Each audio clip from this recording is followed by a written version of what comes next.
Bismillahirrahmanirrahim. Assalamualaikum warahmatullahi wabarakatuh.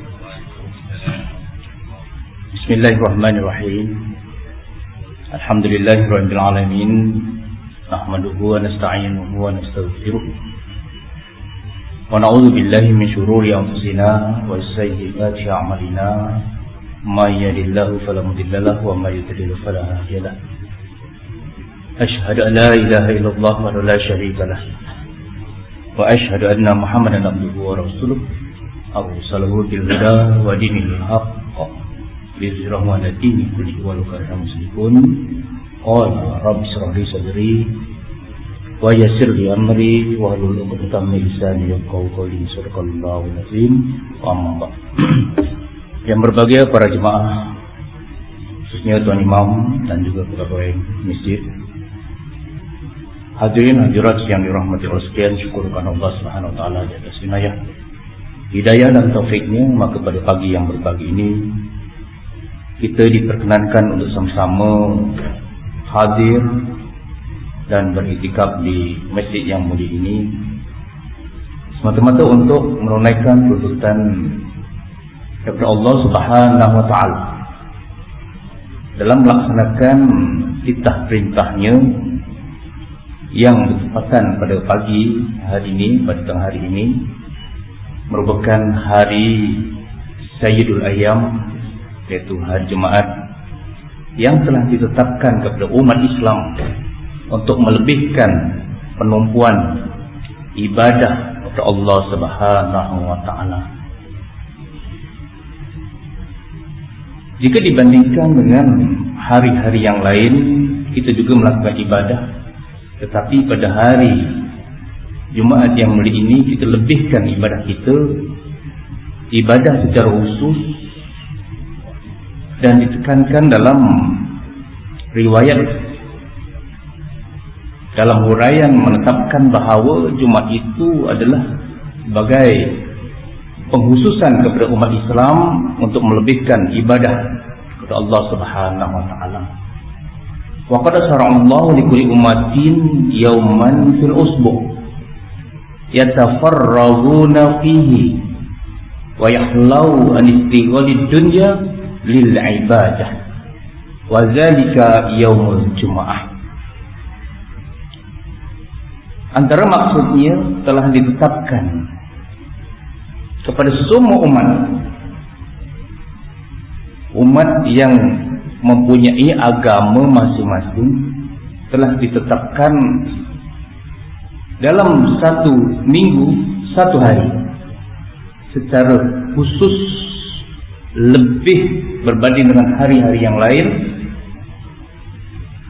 Wa yahlau an istighalid dunya, supaya dihindarkan daripada kesibukan dunia, lil ibadah, untuk beribadah.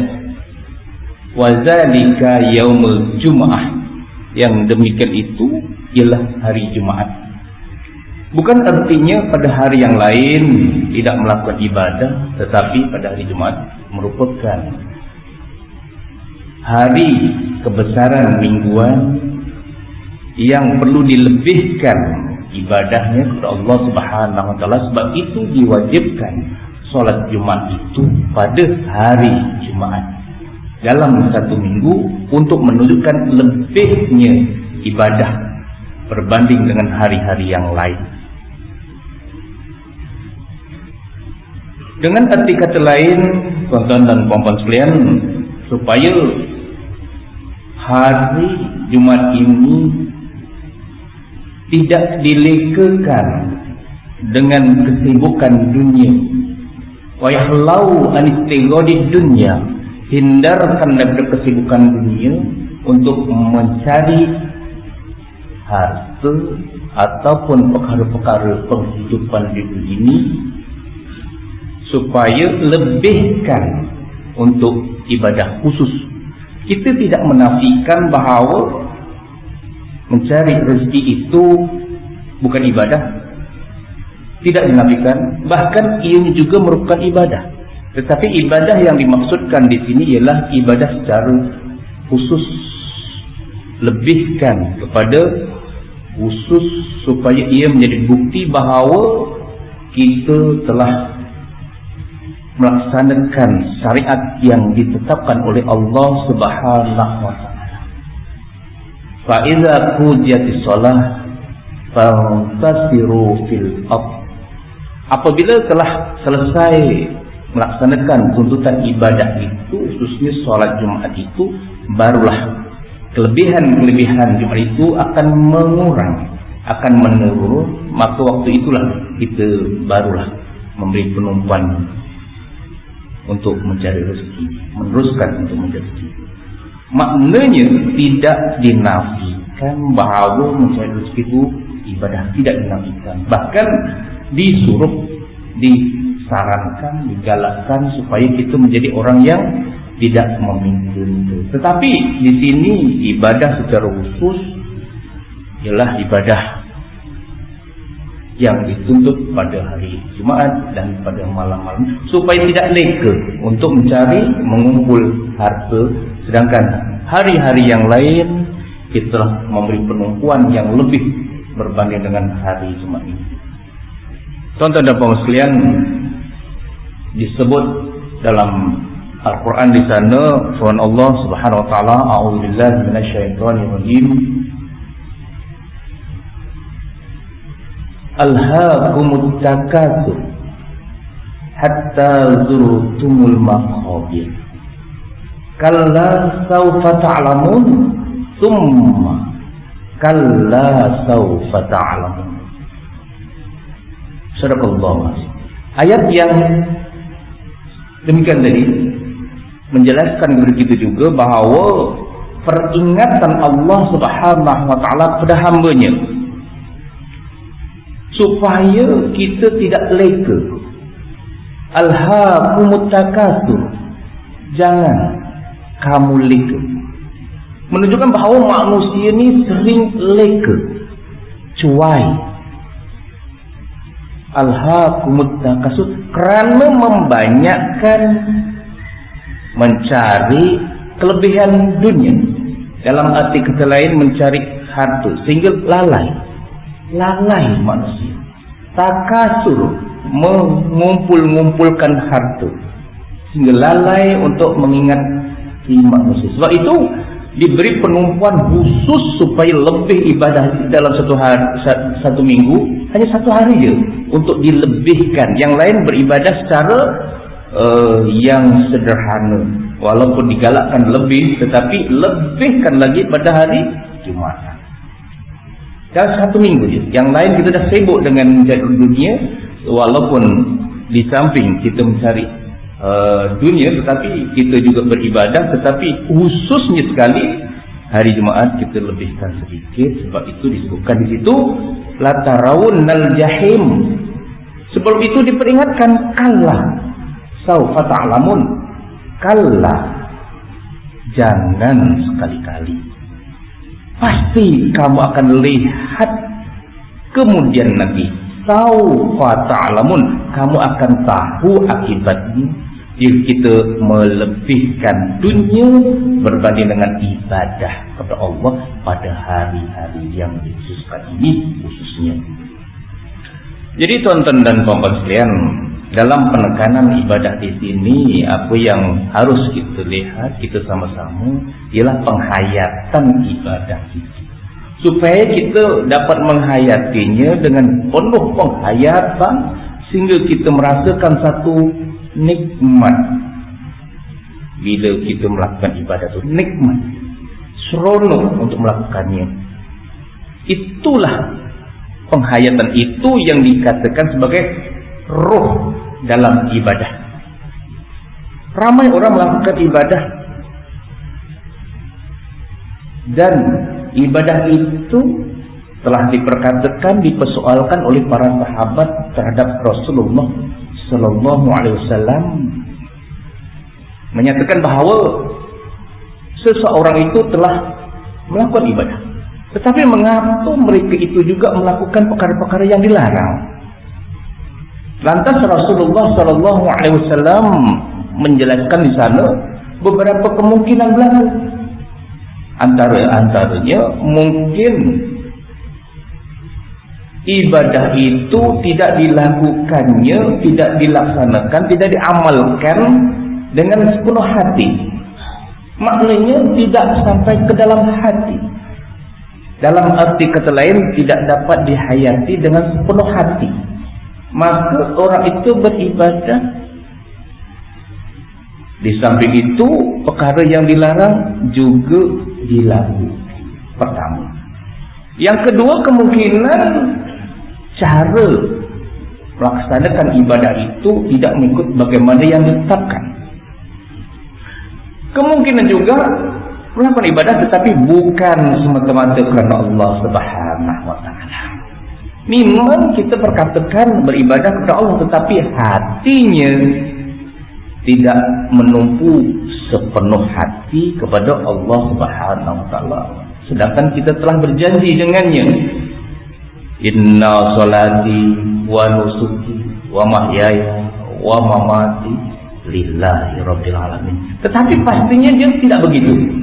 Cuma sebut lillahi rabbil alamin kerana semata-mata kerana Allah Subhanahu wa taala. Tetapi hatinya tidak merewang, pergi jauh, maknanya tidak khusyuk. Bila tidak khusyuk, tidak menumpukan sepenuh hati semata-mata kerana Allah, itu juga tidak memberi kesan kepada diri seorang walaupun melakukan ibadah, tapi ibadah tidak memberi kesan kepada dirinya yang ditegaskan oleh Allah Subhanahu wa taala.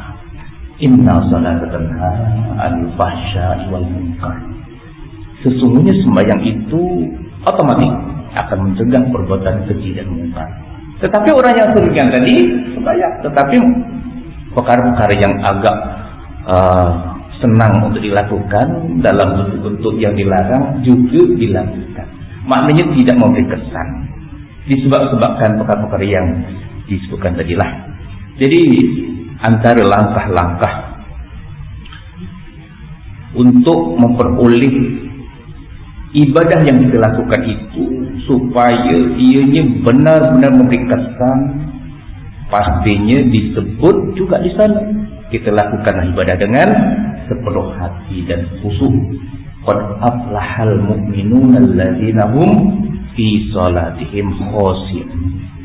Berjayalah orang yang melakukan ibadah, khususnya solat itu dengan khusyuk.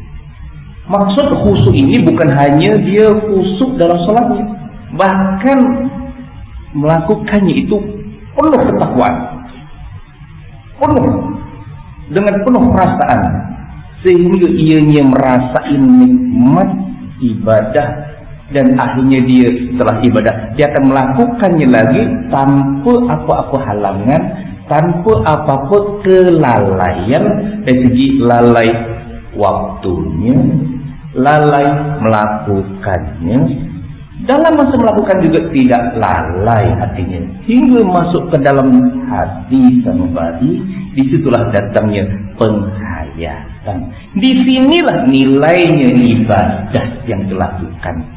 Allah tidak melihat sekadar zahirnya, bahkan Allah melihat sehingga ke dalam hati seseorang yang beribadah, seseorang yang mengaku dirinya hamba Allah, maka Allah akan melihat batinnya, bukan sekadar zahirnya.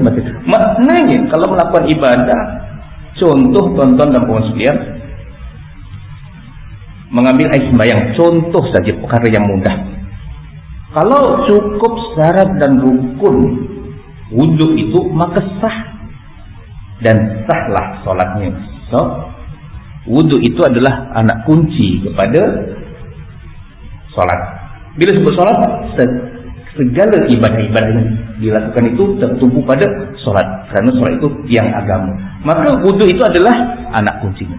Tetapi kalau kita melakukan wudhu sekadar menjaga rukun, syarat memang sah, juga sah sembahyangnya. Tetapi apakah ia mampu mencapai hakikat ibadah itu sehingga ia mampu menggugurkan dosa-dosa kita yang telah kita lakukan dengan melakukan wudhu?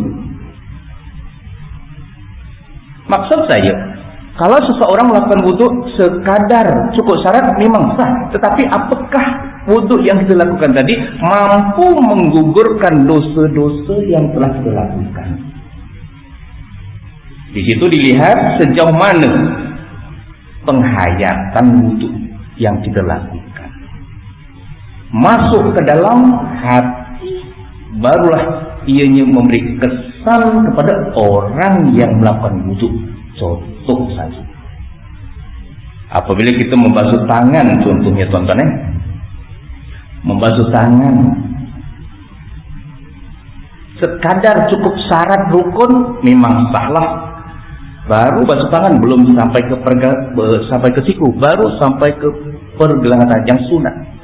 Di situ kalau kita masukkan, terapkan di dalam hati kita bahawa wudhu itu supaya mampu menggugurkan dosa dengan kadar wudhu, maka masa basuh tangan itu tadi hendaklah kita masuk di dalam hati kita bahawa angkara tangan inilah aku melakukan dosa-dosa, sama ada sengaja atau tidak sengaja semasa basuh tangan. Terap di dalam hati, di dalam sudut hati sana, bahawa angkara tangan inilah aku berdosa. Maka ampunkanlah ya Allah dosa dari tanganku ini. Maka disebutkan dalam riwayat sana, hadis Nabi SAW menyatakan, kalau begitu keadaannya, maka dengan wudhu itu mampu menggugurkan dosa, dan gugurlah dosa daripada celah-celah jari melalui air yang turun tadi. Itu syaratnya. Itu namanya antara contoh penghayatan semasa melakukan ibadah. Contoh wudhu itu. Kenapa wudhu saya sebutkan? Misalkan sebab perkara yang mudah yang hari-hari kita lakukan, yang disebut selalu oleh seseorang, oleh mana-mana orang, oleh guru kita, bahawa wudhu mampu menggugurkan dosa-dosa yang telah kita lakukan. Tetapi kalau dilakukan secara sambil lewa, yang dikatakan tidak khusyuk, tidak dapat menghayatinya, maka dia tidak mampu wudhu yang kita lakukan menggugurkan dosa. Disitulah yang Allah lihat. Allah lihat hati kita di dalam, sejauh mana khusyuknya kita melakukan wudhu. Bukan khusyuk cuma sedang sembahyang. Disitulah dikatakan penghayatan. Contoh yang berikutnya tuan-tuan, itu basuh tangan. Bila kita membasuh tangan sampai ke siku yang dikatakan wajib tadi tuan-tuan, maka waktu itulah di dalam hati kita berkata-kata mohon pada Allah Subhanahu wa taala dengan harapan supaya Allah menyerahkan buku catatan kita di akhirat kelak, buku amal kita diserahkan melalui tangan kanan kita. Doa ni semasa basuh tangan kiri memohon semoga jangan diserahkan buku catatanku dengan tangan kiriku, yang mana bila itu berlaku menunjukkan kita akan menghadapi kecelakaan. Itu semasa basuh itu kita terapkan dalam hati. Waktu itu dikatakan menghayati setiap ibadah yang kita lakukan. Itu sekadar wudhu saja, belum yang lain-lain tuan-tuan. Itu contoh. Semasa membasuh muka tuan-tuan, kita terapkan di dalam hati penghayatan membasuh muka itu dengan doa, dengan harapan semoga putihkanlah wajahku ini ya Allah, jangan kau hitamkan, kerana kalau hitam maka itu petanda orang-orang kafir. Itulah harapan kita. Baru masuk dalam hati sekadar basuh muka, maka dosa-dosa yang ada itu mampu digugurkan dengan wudhu. Itu contoh saja tuan-tuan, saya ulang. Contoh yang mudah. Maksud penghayatan itu macam mana. Kemudian tuan-tuan, apabila kita membasuh muka, kemudian kita basuh kepala, menyapu kepala sepenuhnya sunat, dengan harapan, dengan hati, sepenuh hati, di dalam hati yang dikatakan khusyuk, menghayati wudhu tadi, basuh kepala, mohon pada Allah semoga kau pakaikanlah crown surga.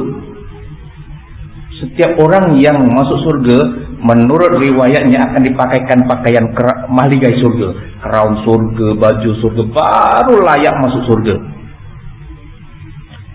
Dan harapan supaya kau pakaikan surga, crown surga ini, dan jangan kau gugurkan mahkota tadi. Itu semasa menyapu kepala. Itu namanya penghayatan semasa wudhu, menyapu kepala. Sebab diriwayatkan di sana juga menyatakan bahawa ada hamba Allah ini, seseorang ini kalau dah dipakaikan mahligai surga itu, ada kalanya gugur mahligai itu, mahkota akan gugur, menunjukkan bahawa ada perkara-perkara yang belum selesai dalam urusan antara Allah dan manusia. Mungkin urusan dengan Allah selesai, tetapi urusan dengan hamba yang lain, masyarakat, keluarga belum selesai, maka crown itu akan jatuh. Jadi semasa kita menyapu kepala, masuk dalam hati dengan harapan, jangan kau gugurkan mahkotaku apabila aku bersedia untuk masuk ke surga. Itu antara maksud bagaimana yang dikatakan penghayatan semasa melakukan satu-satu ibadah. Seterusnya, kalau kita basuh telinga contohnya, masuk di dalam hati dengan harapan supaya kau terangkanlah telingaku apabila aku dipanggil namaku di akhirat kelak.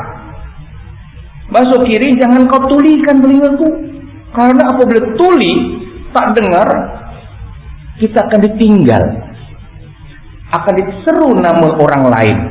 Maka untuk sampai semula ke giliran kita dipanggil, beribu-ribu tahun tuan-tuan, waktu itu kita berada di padang mahsyar yang berbagai-bagai ceritanya, yang kata matahari sejengkal itu sekadar gambaran.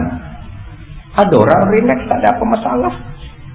Ada orang berbagai-bagai siksaan baru di padang mahsyar. Itu bergantung kepada diri kita, tuan-tuan. Mudah-mudahan kita tidak tergulung dari itu.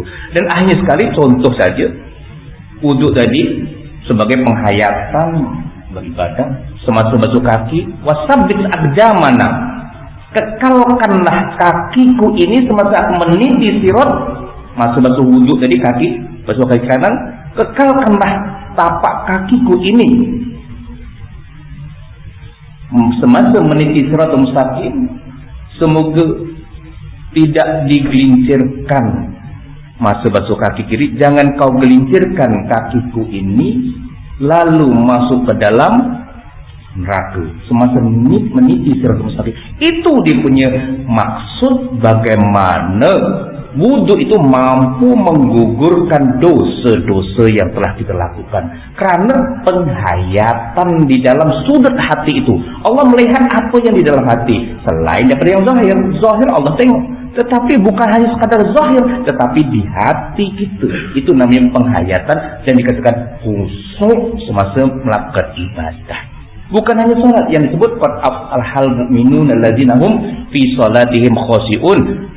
Berbahagialah, berjayalah orang yang apabila sembahyang khusyuk. Khusyuk itu dihuraikan berbagai-bagai tafsiran, tetapi fokus pada solat sebab yang agamanya solat, tetapi itu juga bermaksud kepada ibadah-ibadah yang lain. Tuan-tuan dan puan-puan sekalian, itu sebagai contoh. Dan sebagai contoh yang lain, tuan-tuan, bagaimana penghayatan itu sebagai penilai, sebagai dinilai oleh Allah Subhanahu wa ta'ala. Contohnya pada hari ini juga, yang dikatakan hari Jumat ini merupakan hari khusus untuk kita beribadah, yang ianya lebih besar fadilatnya, ganjarannya berbanding dengan hari raya yang lain. Hari raya Idul Adha, apatah lagi Idul Fitri. Itulah hari-hari Jumat ini Allah tentukan dia lebih agung.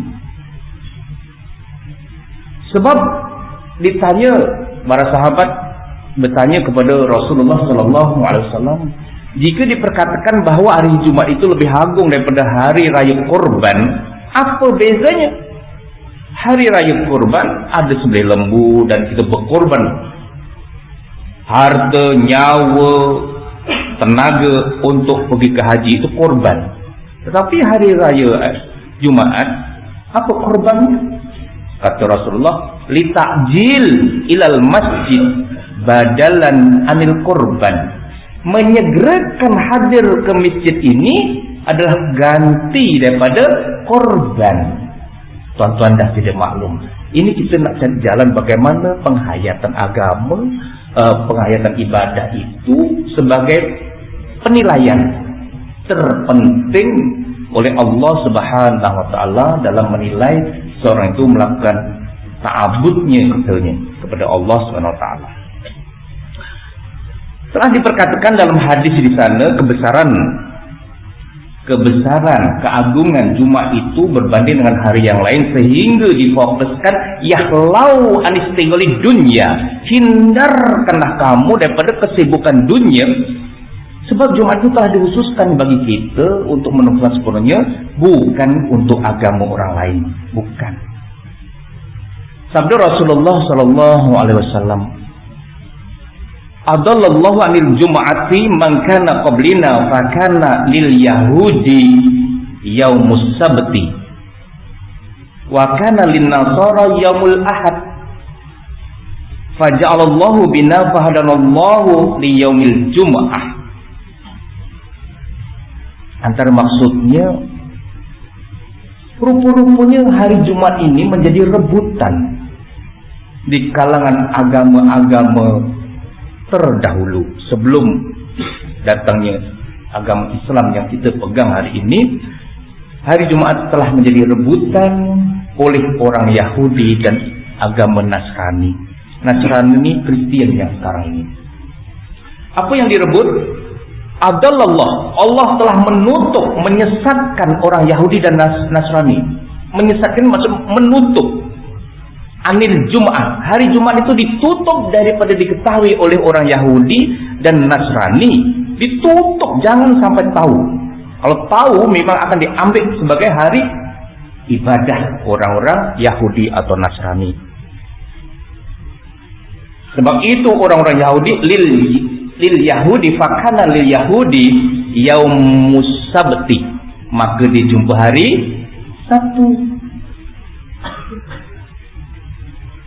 Wa kana lin nasara yaumul ahad, bagi orang Nasrani yaitu orang Kristen hari Ahad dijumpa. Hari Jumat tak jumpa, ditutup, Allah tutup. Faja'alallah, Allah mendatangkan hari Jumat kepada kami, kepada Rasulullah. Fahadanallah, Allah memberi petunjuk atau ditunjukkan kepada Rasulullah sallallahu alaihi wasallam hari Jumat. Maka Rasulullah ambil hari Jumat itu sebagai hari kebesaran Islam, mingguan.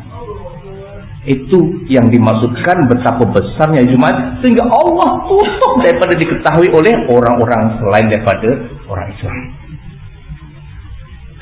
Kenapa? Kelebihannya antaranya iza kana yaumul jum'ah kana ala kulli babin min abwabil masajid malaikatun yaktubunal awwal fa awwal. Apabila hari Jumat terbit di fajar, malaikatun yaktubuna awal fa awal, dia menunggu di pintu-pintu masjid. Babun fi kulli babin min kulli abwabil masajid, setiap pintu-pintu masjid malaikat dah duduk di situ, tuan-tuan. Sehingga begitu sekali. Apa tugasnya? Yaktubunal awal fa awal, siapa yang datang awal ditulis awal, siapa datang kemudian ditulis kemudian, siapa yang datang memang terlewat mungkin tak tertulis. Kenapa tak tertulis? Sebab disebutkan di sana, apabila malaikat melihat imam masuk ke masjid untuk naik ke mimbar, akhrajal imam hadaral malaikatu yastami'una zikra. Apabila imam masuk dan naik ke mimbar, maka malaikat yang menunggu di pintu-pintu masjid itu akan bergerak masuk ke dalam masjid, yastami'una zikra, Dia akan mendengar sama-sama, mendengar zikro, mendengar peringatan daripada imam. Pendekkan cerita, malaikat akan masuk, duduk depan mimbar, akan mendengar khutbah. Maka orang yang kemudian selepas itu tidak ditulis namanya. Dan setelah ditulis catatan buku itu di mana, tuan-tuan? Ini hadis Nabi semua. Buku itu akan diserahkan kepada Allah Subhanahu wa taala. Atau kata Allah dengan terhadap malaikat yang bawa buku tadi, malaikat sembahkan kepada Allah, ya Allah, inilah buku catatan kehadiran hari Jumat. Apa kata Allah? Kau letakkan di bawah aras. Jangan kau buka-buka sampai hari kiamat. Itulah antara amalan-amalan sunat. Datang awal ke masjid, sunat, tak wajib. Yang wajib sholatnya aja. Kalau cukup 40 orang, yang kemudian tuh selesailah. Kalau tak cukup 40 orang, khutbah pun tak sah, Jumat pun tak sah. Datang awal sunat.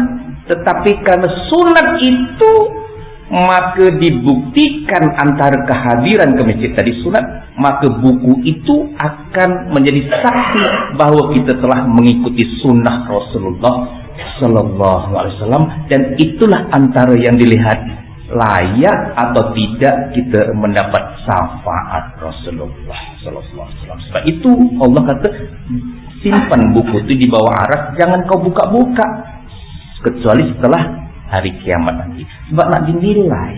Inilah penilaian Allah Subhanahu wa taala dalam penghayat yang dikatakan menghayati ibadah. Penghayatan di dalam ibadah, disitulah Allah akan melihat hati kita.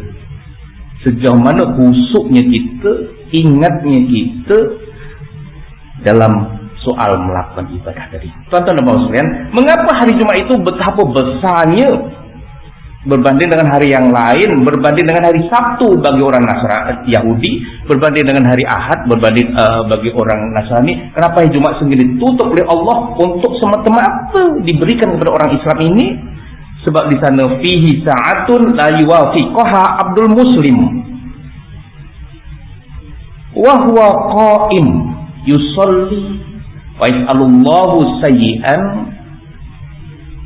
fa'asara biyadihi yuqalliluha. Itu hadis Nabi. Mengapa begitu?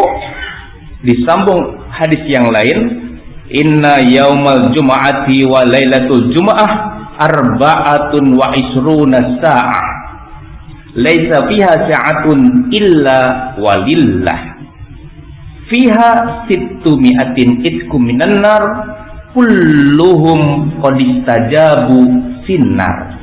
Dua hadis rangkai. Antara kelebihan Jumat sebagai hari yang agung, hari yang besar di sisi Allah Subhanahu wa taala, dan diperuntukkan kepada kita sebagai umat Islam. Sebab dikatakan di sana, hari Jumat inna yaumul jumu'ah wa lailatul jumu'ah, siang dan hari Jumat itu, siang dan malamnya selama 24 jam itu tidak terlepas daripada pandangan Allah. Walaupun fiha sa'atun, walaupun satu saat, illa walillah, kecuali Allah perhatikan pada malam Jumat dan harinya itu, fiha sittu mi'atin, di situ ada 600 orang yang akan dipilih. Antar pendapat yang lain 1000 orang. Ini 600 orang yang dipilih, itkum minan nar. Allah akan selamatkan daripada api neraka dari kalangan orang yang faqadis tajabu finnar.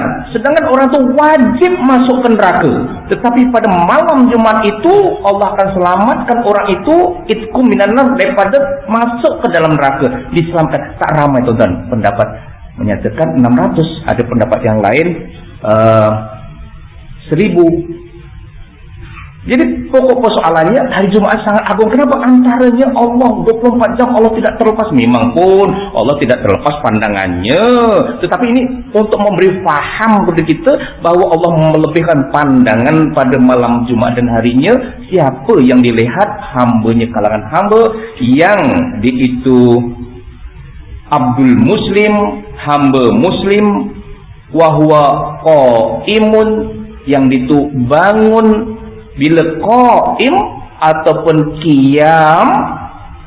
Dalam soal ibadah kita ambil faham waktunya malam, yang disebut qiyamul lail, qiyam. Qaim wa huwa qaim yusalli, mereka itu sembahyang, wa yas'alullah, dan dia mohon pada Allah sesuatu permohonan, wa asara biyadihi yuqalliluha, tapi Nabi tetap menunjukkan tangannya, wa asara menunjukkan tangannya, biyadihi dengan tangannya, yuqalliluha, terlalu sedikit orang yang berbuat demikian, sedikit sangat. Sedangkan malam itu adalah malam sangat istimewa seperti malam Lailatul Qadar. Allah rahsiakan siapa yang akan diselamatkan daripada api neraka, sedangkan dia wajib masuk ke dalam api neraka, tapi Allah pilih. Rupa-rupanya tuan-tuan, dalam hadis yang lain menyatakan bahwa Allah bersifat Rahman, Rahim, Maghfirah ini, Innallaha Ghafurur Rahim ini, rupa-rupanya Allah sangat kasihan, belas kasihan tadi terhadap orang-orang Muslim, sehingga jangan sampai orang Muslim ini masuk ke neraka. Kalau dia berdosa, Allah akan ampunkan apa cara? Illa man aba, kecuali orang itu enggan, tak nak diampunkan. Kenapa? Tidak mencari pengampunan. Jadi antara gambaran yang mudah tuan-tuan, Allah melihat hambanya ini lahir ke dunia dalam keadaan fitrah, baliklah dalam keadaan fitrah. Itulah harapan Allah. Sebab itu ada sifat Rahman, Rahim, Maghfirah. Saya ulang, betapa belas kasihannya Allah terhadap hamba Muslim tadi tuan-tuan, dengan harapan keluarnya daripada perut ibu dengan keadaan fitrah, bersih, suci, baliknya pun dengan keadaan bersih dan suci. Sebab tu kita kena mohon keampunan. Wabil ashari hum yastaghfirun, di waktu-waktu sahur, waktu-waktu malam mereka qaimun, bangun, yastaghfirun, mohon keampunan. Mereka lah yang akan dipilih oleh Allah SWT. Itu khusus pada malam Jumaat. Malam yang lain cari juga, tapi betapa lebihnya malam Jumaat begitu, dan hari-harinya, kelebihan Jumaat dan hari-harinya, sehingga kan orang yang datang awal ganjarannya pun lebih, ganjar lewat sikit. Ibarat kata korban apa kan, unta kalau awal sikit, unta kalau lewat sikit korban, lembu lewat sikit korban, kambing datang sikit lewat sikit korban, ibarat korban, ayam, dan berikutnya akhir sekali seperti korban telur. Telur pula banyak grade pula tu. Ada grade A, B, C, D, E, F, G sampai Z. Akhirnya telur paling kecil sekali, telur cekaklah harganya. Jadi tuan-tuan, maknanya di situ itu yang dikatakan korban. Litakjil ilal masjid badalan anil korban, menyegerakan ke hadir ke masjid itu ganti daripada sembelih korban. Korban bagaimana yang dilakukan pada hari raya Aidil Adha itu, begitulah korban yang dilakukan hari Jumaat. Rupanya korban hari Jumaat mudah, tidak bermodal, hanya segera ditakjil ilal masjid badalan anil korban, menyegerakan hadir ke masjid ganti dari korban. Itulah kelebihan tuan-tuan. Sampai 100. Jauh 1. Jadi sampai 12. 1. Jadi tuan-tuan dan bapak sekalian, diperingatkan oleh Rasulullah Sallallahu Alaihi Wasallam, rupa-rupanya segala-galanya semua sunat tuan-tuan. Bangun malam sunat, wudhu dengan penuh tawaduk tadi masuk dalam hati sehingga menggugurkan dosa, semua sunat. Hadir ke masjid segera sunat. Rupa-rupanya disinilah bukti yang kita ini telah menyahut seruan Rasulullah untuk melakukan sunnah-sunnah mana takat mana yang mampu. Rumit disitulah keikhlasan kita melakukannya sunnah-sunnah tadi, disitulah sebagai hujah, bukti untuk dijadikan kita layak untuk menerima syafaat Rasulullah Sallallahu Alaihi Wasallam atau sebaliknya. Sebab itu syafaat daripada Allah, daripada Rasulullah Sallallahu Alaihi Wasallam tadi dari kalangan umat-umatnya adalah umat yang wa ma atakumur rasul fahuzu wa ma nahakum anhu fantahu. Itu antara prasyarat untuk mendapat syafaat baginda Rasulullah SAW. Wa ma atakumur rasul, segala apa yang dibawa, yang diajar, yang diseru oleh Rasul, khuzu, ambil. Wa ma nahakum anhu fantahu, kalau dilarang jangan diambil, tinggalkan sama sekali. Yang tersimpul di dalam perkataan takwa. Tuan-tuan sering diperingatkan oleh mimbar takwa. Tiap-tiap minggu hajmat takwa. Itu rupa-rupanya syarat prasyarat untuk mendapat syafaat baginda Rasulullah SAW. Bagaimana yang saya sebutkan tadi, apabila lahirnya kita di dunia ini dalam keadaan bersih, harapan Allah supaya kembali semula menghadap Allah dalam keadaan bersih tadi, sebab itu diperingatkan di sana, auzubillahi minasyaitonirrajim, ya ayyatuhan nafsul mutmainnah irji'i ila rabbiki radiyatan mardiyah. Wahai jiwa yang tenang dan tentram, kembalilah kamu kepada Tuhanmu, kembali radiyatan, sebagai orang yang telah kuridai. Siapa yang diridai? Bersih, suci, sehingga dia kembalinya kepada Allah Subhanahu wa taala sebagai mutmainnah. Ya Tuhan nafsul mutmainnah, wahai jiwa-jiwa yang tenang, tentram, yaitu tiada dosa, balik bersih, irji'i, balik ila rabbiki, pada Tuhan kamu, radiyatan, pasti akan ku redai kamu, fadkhuli fi ibadat wadkhuli jannati, kembalilah kepadaku, balik kepadaku dan masuk surga terus. Belum kiamat masakan boleh masuk surga. Rupa-rupanya masuk ke kubur itu ditafsirkan oleh Ibnu Katsir dalam kitabnya, kitab Ibnu Katsir menyatakan di sana bahawa kembali kepadaku dan masuk dalam kubur, fadkhuli fi ibadi wadkhuli jannati, masuk dalam surgaku. Sedangkan Rasulullah belum masuk surga, kita tak boleh masuk surga. Tetapi Allah kata masuk surga sekarang. Rupa-rupanya kuburnya itu telah menjadi taman-taman surga. Ditafsirkan oleh Ibnu Katsir tadi menyatakan bahawa surga itu ibarat jannatu tadribiyah, surga latihan. Rupanya dalam surga kita dah berlatih-latih untuk masuk surga yang hakiki, sehingga kita tak sabar-sabar nak masuk ke surga yang sebenar. Tak sabar-sabar, sebab kita dah cium bau surga, dah nampak sedari awal lagi kita sakaratul maut. Sebagai orang yang mutmainnah tadi, dah nampak gambaran surga disebut dalam kitab sana, dah nampak gambaran surga. Sebab tu dia dah tumbuh sana. Kepala pemikiran dia tak ingat saudara, tak ingat harta, tak ingat siapa, dia nampak ke sana. Itu sudah digambarkan oleh Allah SWT bagi orang yang mutmainnah, jiwanya tenang, tentram. Siapa orang yang takwa tadi, baliknya dalam keadaan tenang, tentram, diridai, masuk dalam kubur. Ibarat kubur itu surga. Sehingga disebutkan oleh Rasulullah SAW, orang yang masuk kubur, bagi mereka tadi, apa kata Rasulullah? Allah berkata, tapi diriwayatkan oleh Rasulullah, nim kal arusin, tidurlah kamu seperti pengantin tidur pada malam pertama.